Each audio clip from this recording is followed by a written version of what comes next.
निफाड तालुक्यातील एका शेतकऱ्यानं कृषीमंत्री कोकाटे यांना 5,500ची मनी ऑर्डर केली आहे। कृषीमंत्री माझ्यासाठी रमी खेळा, काहीतरी जिंका आणि मला पाठवा असं त्याने या मनी ऑर्डर सोबत कळवलं। नाशिकच्या निफाड तालुक्यातील देवगाव इथले योगेश राजेंद्र खोळे या तरुण शेतकऱ्यानं ही मनी ऑर्डर केली आहे। आणलेलं सोयाबीनचं बियाणं पावसामुळे पेरता आलं नाही, त्यामुळे पडून असलेल्या हे सोयाबीनचं बियाणं विक्री करून त्यातून मिळालेले 5,550 रुपये थेट कृषी मंत्र्यांना त्यांनी पाठवले।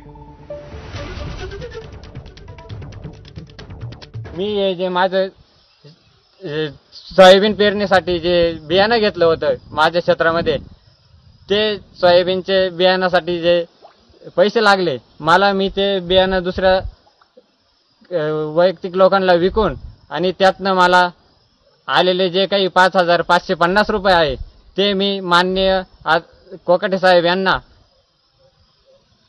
मनी ऑर्डरद्वारे पोस्टामधनं सेंड केले आहे।